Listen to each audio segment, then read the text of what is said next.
Alhamdulillahi wa kafa wa salatu wa salam ala man la nabiyya ba'da nabiyyina Muhammad sallallahu alaihi wa sallam wa ala alihi wa sahabatihi wa tabi'ina lahum bi ihsanin ila yawmiddin. Wa ba'd. Toutes les louanges appartiennent à Allah subhanahu wa ta'ala, le Seigneur des mondes, le tout miséricordieux, le clément. Le salut d'Allah sur le prophète Muhammad sallallahu alayhi wa sallam, sur sa famille, ses nobles compagnons, ceux qui ont suivi, ceux qui suivront la droiture jusqu'au jour dernier. Et après ça, fidèles musulmans, mes frères, musulmanes, mes sœurs, frères en islam, frères en Dieu.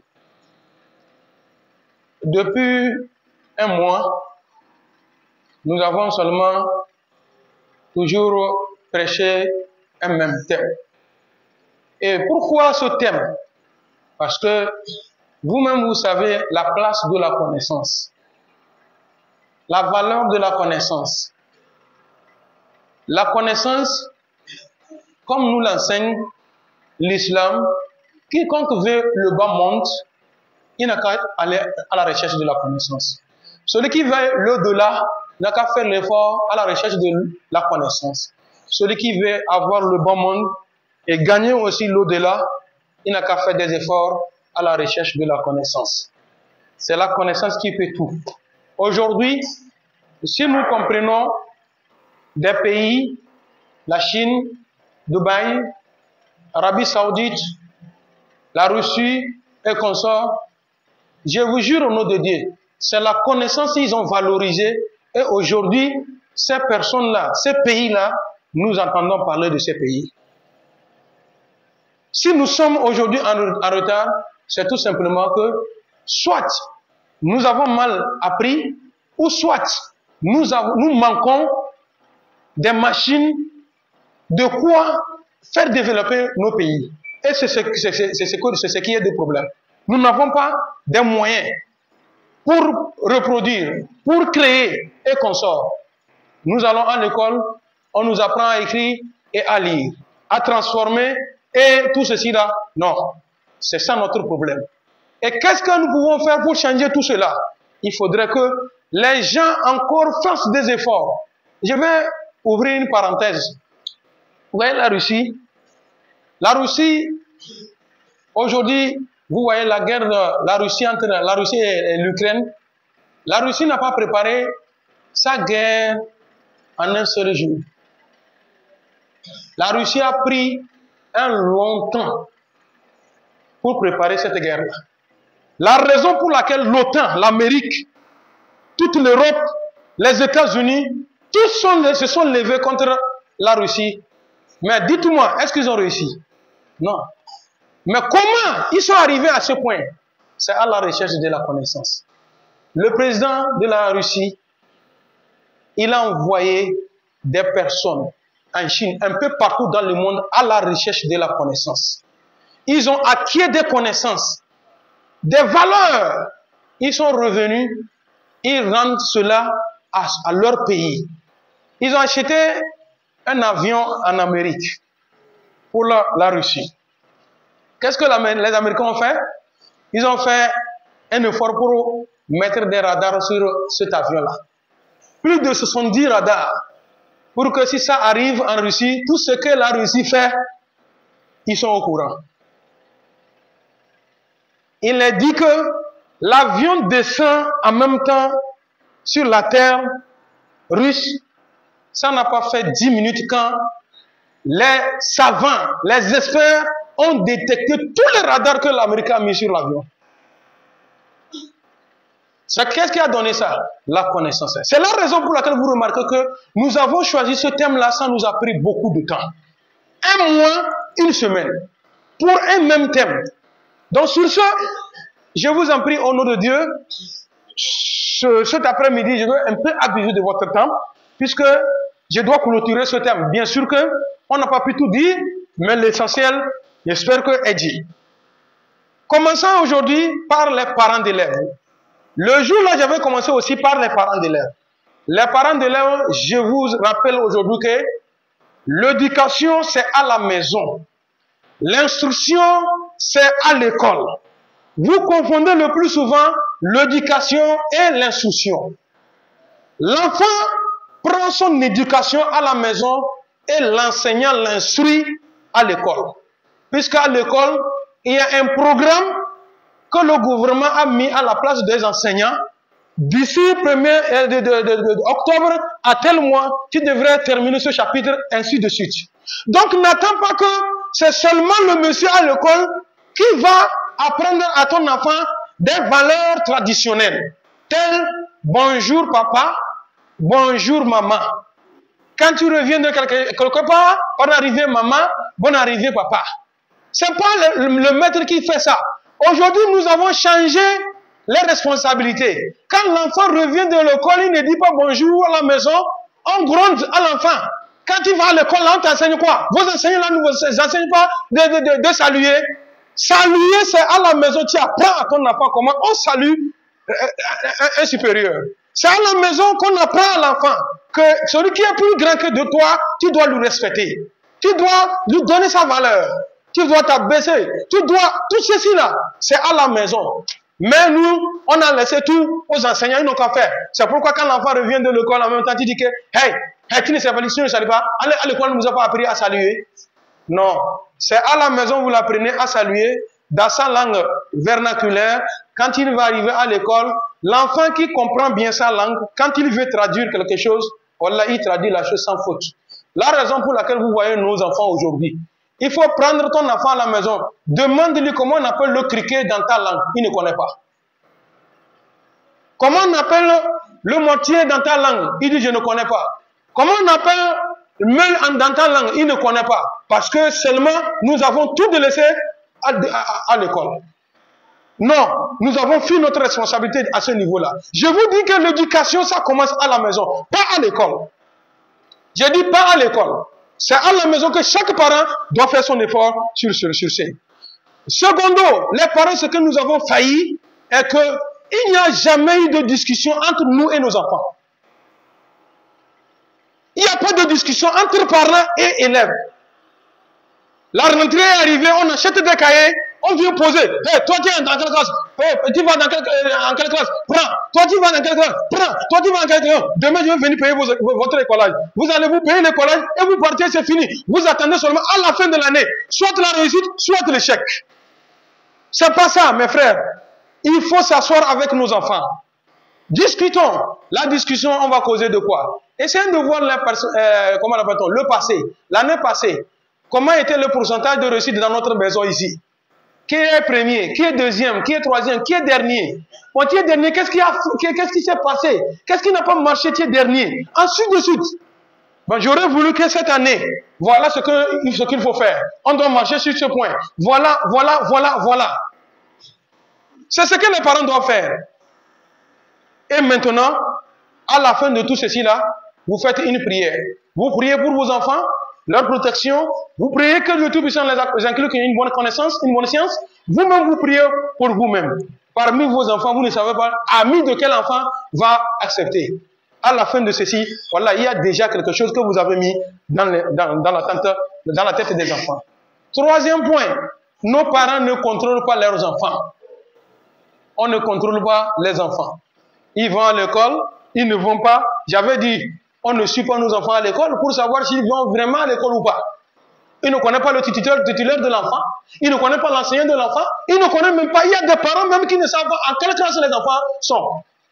Lui seulement, à la fin de l'année, il attend les résultats. C'est tout ce que nous avons. Ça, c'est une erreur. Une grosse erreur. Ceci-là, quand nous serons vieux, est-ce que les enfants-là vont nous servir de quelque chose?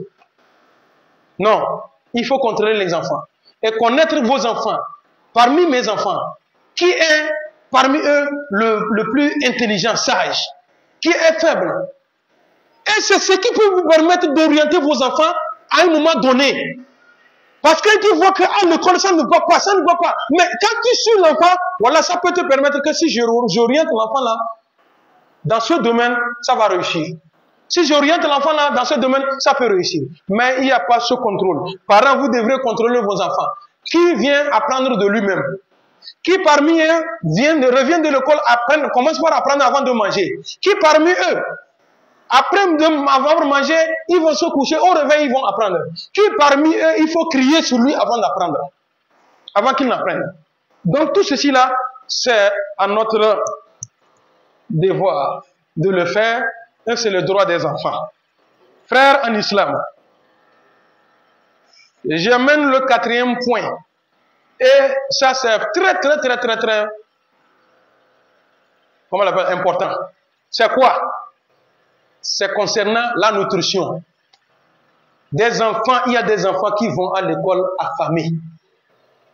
Je dis bien des enfants vont à l'école affamés, sans rien. Ils arrivent à l'école, les autres sont en train de manger, d'autres tiennent des biscuits, d'autres tiennent des jus, d'autres tiennent, etc., etc. Votre enfant, quand vous le voyez même, ou bien quand nous sommes à l'école, nous voyons les enfants des gens, tu ne peux pas survenir aux besoins de tous ces enfants. Tu le vois, il est arrêté à côté, l'autre mange, il regarde, il porte son sac, il regarde seulement, l'autre est en train de manger. Peut-être même c'est son ami. Il est arrêté, lui il va manger, fini, ils retournent ensemble en classe. Ah bah, fils Abilida, Diamant, c'est quoi ça? À ce terre-là, hein, à ce moment-là, à ce temps, 21e siècle, hein, nous sommes encore dans ça. Nous avons eu des parents qui étaient pauvres. Vraiment, ils étaient pauvres. Pour aller à l'école, ils ne peuvent pas te donner même 25 francs pour aller à l'école avec. Mais qu'est-ce qu'ils faisaient? Nous sommes au village. Le vieux, l'igname que vous avez ramené du champ, à l'aube, quand il se lève pour faire la prière, maman, la vieille a déjà mis le feu. Il prend une igname, il met dans le feu. Au moment où tu te prépares, tu finis, tu viens lui saluer, papa, grand-papa, je vais à l'école, ça. Il amène une igname, il te dit, mets ça dans ton sac. À récréation, tu vas manger. Nous, on a fait ça. C'est ce que nous avons mangé. Les autres sont en train de manger, toi aussi tu es en train de manger. Ils vont boire de l'eau, tu vas boire de l'eau. Peut-être même tu es plus solide que lui. Mais malheureusement aujourd'hui, c'est rien. Je dis c'est rien. Même s'il n'y a rien, mon parent, tu ne peux pas donner l'argent. Fais un effort pour trouver au moins du riz qu'on a posé à la maison. Avant que l'enfant se réveille le matin, madame a déjà préparé du riz, il va manger du riz. Même s'il est arrivé à l'école, il n'y a pas 5 francs pour lui donner, il est rassasié. Mais ce n'est pas le cas. Et je fais encore une petite parenthèse du côté de nos mamans. C'est quelle sorte de femme vous êtes? Excusez-moi pour le mot. C'est quelle sorte de femme vous êtes? J'ai dit bien, faites un saut à l'école. Allez-y voir en récréation. Qu'est-ce que les bonnes dames là préparent pour vos enfants? Je demande d'aller à l'école et voir en récréation, à l'heure de récréation, ou bien avant l'heure de récréation, regardez qu'est-ce que les femmes là préparent pour vos enfants. Avant l'école, avant le début de l'école, vos enfants se portent très bien. Mais une semaine, 2 semaines, 1 mois de l'école, les enfants tous, soit ils tombent malades. Wallah, je vous jure au nom de Dieu, même aujourd'hui où je vous parle, moi j'ai vu de mes yeux, crime que vous connaissez là, les crimes qu'on nous interdit, que ça fait beaucoup de mal là. Wallah, les bonnes femmes ont le courage d'ouvrir le crime comme ça. Hein, frère, du crime comme ça, et comment casser. Mettre dans le primaire qu'on sort et servir à nos enfants. Parce que les enfants aiment seulement tout ce qui est doux. Où vous êtes les femmes. Quand on dit femme, ça ne s'arrête pas seulement à l'amour et fabriquer les enfants. Mais comment entretenir ces enfants-là? J'ai fait une parenthèse du côté de nos mamans. Elles doivent prendre conscience. C'est très mauvais de votre part. Donc, après ça, je reviens encore parler à nos parents, les hommes. Wallah, essayez de voir aussi du côté santé de nos enfants. Il y a nos enfants qui ont leur santé fragile. Nous avons des enfants qui sont forts. Essayons de voir. Ces enfants-là que de temps à autre tombent malades, qu'est-ce qui pousse? Qu'est-ce qui ne va pas? S'il faut éviter des choses, il faut l'éviter. S'il faut d'autres choses, il faut les faire. Pour que nos enfants soient toujours en bonne santé. C'est l'avenir de demain.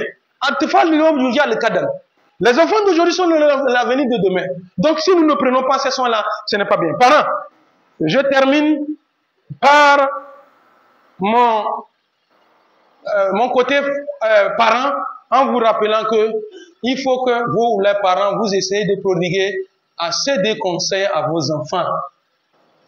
Donnez des conseils à vos enfants. Les enfants manquent beaucoup de conseils. Avant d'aller à l'école, attirez leur attention. Quand vous allez arriver à l'école, vous allez voir celui-ci vient à l'école avec un portable. si ce n'est pas que le ministre a mis fin à ça, les élèves allaient à l'école avec des portables. Il y a des autres qui n'ont pas les moyens d'avoir un portable. C'est ce qui a poussé bon nombre de nos filles à se donner à des hommes pour avoir des portables.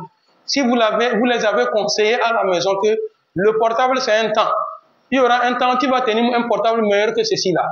L'autre qui tient son portable à l'école là, laisse-le tenir. Ses parents ont souffert hier ou aujourd'hui, ils ont ceci là. Toi aussi tu dois faire un effort pour que demain tes enfants aient plus que ceci là, ou bien ont plus que ceci là. Donc c'est ce que les parents aussi doivent conseiller. Et conseiller aux enfants que c'est vous qui allez me remplacer. Vous allez nous remplacer quand nous serons plus là, ou bien quand nous serons vieux. Vous allez mettre ces conseils-là dans la tête des enfants. Évitez de tricher, de voler, etc., etc. C'est ce qui va vous aider pour qu'on puisse avoir des beaux enfants dans l'avenir. Je reviens du côté des élèves. L'autre fois, je vous ai parlé. Ce que les élèves ou bien les apprenants doivent retenir est que il y a une période d'apprentissage, c'est-à-dire il y a un temps pour les études. Il est dit, les études, c'est entre 12 ans et 18 ans.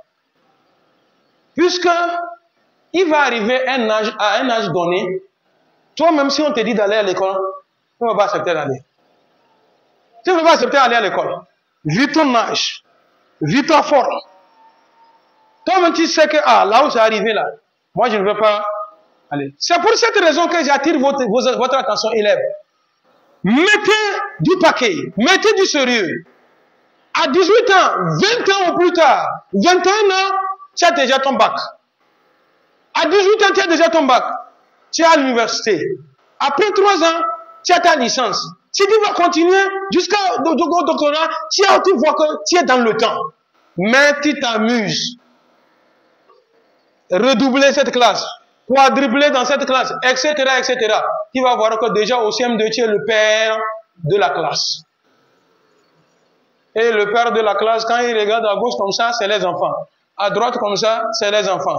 Lui-même, si on ne lui dit pas de quitter, il va quitter de lui-même. Tu vas quitter de toi-même parce que tu vois que c'est seulement des enfants devant toi. Hier, nous avons fréquenté, nous avons vu cela. Nos grands frères, grandes sœurs, voilà, c'est comme ça, elles sont grands, gros comme ça. Et nous sommes petits. Je vous dis, au nom de Dieu, moi je suis resté au banc de 10 ans, de 6e en 4e. C'est en classe de 3e que j'ai fait, je me suis assis au 5e banc. J'étais tellement petit devant les autres. Et les gaillards là, il y a certaines choses, quand ça se passe en classe, et même on voit que c'est de la honte. C'est comme ça. Puisque au finish, ils ont fini par abandonner les classes. C'est normal, c'est logique. J'ai dit c'est logique. Parce que le temps est passé. Donc toi, élève, ne laisse pas le temps passer. Profite du temps. Les Arabes disent que al-waqt kas-sayf. Le temps est comme une épée. Le temps est comme l'épée. Si tu ne l'utilises pas, il s'utilise contre toi. Un jour, tu vas voir que tu n'as plus le temps. Donc, les élèves, c'est ce que je vais vous dire. Deuxièmement, les élèves, quand vous êtes en classe, il faut avoir une vision. Une vision, quand je dis une vision, une vision lointaine. Comme je suis en train de fréquenter, j'aimerais qu'un jour je vais devenir un tel. Ou bien je vais devenir comme mon professeur. Je vais devenir comme mon directeur. Je vais devenir ministre. Je vais devenir tel. Quand l'enfant a cette vision, tu vas voir qu'il fait des efforts pour y arriver. Deuxième vision. La deuxième vision est que cette année, on a fait le premier trimestre, je suis 23e. Tu vas voir qu'il va commencer par regarder qu'est-ce qui n'a pas marché. Où est-ce que j'ai eu des faibles notes. J'aurais voulu que, Inch'Allah, au deuxième trimestre, au moins arriver, au moins dans les 10 premiers. Quand l'enfant a cette vision, l'élève a cette vision, sûrement vous allez voir que deuxième trimestre, il va être 9e. Au troisième trimestre, si ceux-là qui étaient premiers ne font pas attention, s'il a toujours cette vision, il va prendre la première place. C'est ça. Vous, les élèves qui m'écoutez, vous devez avoir ça. Troisième point. Les élèves doivent avoir ce que nous appelons la jalousie positive. La jalousie positive, c'est que nous sommes en classe. Chaque temps, quand on pose la question, telle personne lève le doigt. Et il répond, on l'applaudit, un banc pour lui, quoi. Chaque temps, un banc pour lui, quoi. Et moi, qu'est-ce que lui, moi, on dit un banc pour lui, et moi, je n'ai pas un banc. Vous allez voir qu'il commence par se chercher, s'exercer, à faire des efforts pour aussi répondre à des questions. C'est comme ça aussi, vous allez voir qu'il va toujours convoiter la place du premier. C'est une jalousie positive. C'est ce qu'on demande. C'est pas qu'il faut aller chercher les marabouts pour faire du mal à votre premier, etc. Non, c'est ce qu'on te demande. Faites des efforts pour arriver au premier. Nous avons de ces enfants-là qui disent quoi? Quand ils lui déposent la question, tiens, quel homme? Il dit que je suis dernier de la classe. Quand le parent dit que toi, tu ne vaux rien, chaque temps, c'est toi le dernier. Qu'est-ce que l'enfant dit? Où va le premier? C'est là que va le dernier. C'est ce que l'enfant va dire à son papa. Ou bien à son frère. Le premier, le dernier rwandais. Donc, il ne sait pas qu'il y a une différence. Quand on apparaît premier là, on a produit ou pas? Peut-être au moment, dans les établissements, on fait des cadeaux. Il a des cadeaux. Toi, et enfin dernier. Tu as un cadeau. Il y a des élèves comme ça, on avait surnommé, et enfin dernier, et enfin dernier. Chaque temps, à chaque proposition, et enfin dernier, telle personne. Donc, nous devons faire des efforts élèves. Je termine. Je vous ai demandé encore une fois des excuses. Je veux terminer ce terme-là, ce vendredi-là. Je reviens du côté des enseignants. Enseignants, je suis dedans, hein. Il ne faut pas dire qu'il nous parle. Non, je nous parle à nous tous. L'enseignant doit encore se rappeler que l'école est un lieu d'apprentissage. C'est un lieu de transmission de connaissances aux élèves, aux enfants. Cet enseignant-là doit faire des efforts. Il y a ce que nous disons que un enseignant doit dominer sa discipline. Un enseignant doit dominer sa discipline. Ce qui veut dire qu'il doit faire des efforts dans ce qu'il fait. Ne fais pas un exercice ou bien écrire quelque chose au tableau. Quand l'enfant va arriver à la maison, son répétiteur va prendre, il voit des fautes. Quand on va voir, c'est de toi que ça vient. Un enseignant doit faire des efforts sur ce point-là. Essayez de se mettre à jour. L'enseignant doit marcher avec l'actualité. Aujourd'hui, ce n'est plus des livres seulement. Hein. Vous voyez les réseaux sociaux, l'Internet, le Google. Tu dois faire des efforts pour faire des recherches sur ça. Il ne faudrait pas que les gens soient en mango pendant que toi tu es encore à Dapaon. Ce qui veut dire que là où les autres ont déjà dépassé là, toi tu tiens encore ça. Un enseignant ne doit pas avoir ce caractère-là. L'enseignant doit toujours faire des efforts pour se mettre en cause de temps à autre. Il doit éviter l'orgueil, soit disant que non, ce que j'ai eu, ça suffit. Je vous donne l'exemple de nous, les élèves coraniques. Tu mémorises des sourates. Tu mémorises des sourates. Tu as mémorisé plus de 20 sourates, tu as ça en tête.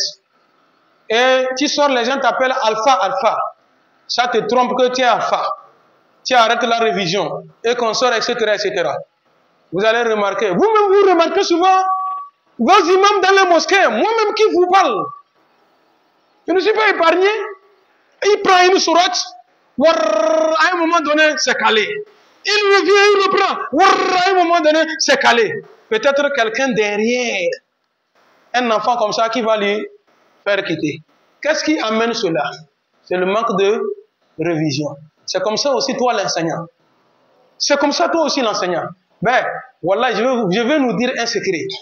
À l'école, vous êtes de même discipline avec un autre enseignant. Mais tu remarques que lui là, en toute sincérité, si c'est l'expérience, la force, il a plus que moi. Qu'est-ce qui t'empêche? À une heure libre, il est dans une autre classe que tu es libre, d'aller t'asseoir dans la classe avec les élèves là-bas. Sous forme comme tu es venu en visite à ce monsieur. La manière dont il enseigne, puisqu'il y a la manière aussi de transmettre. Peut-être qu'il y a la connaissance, mais comment transmettre ça manque.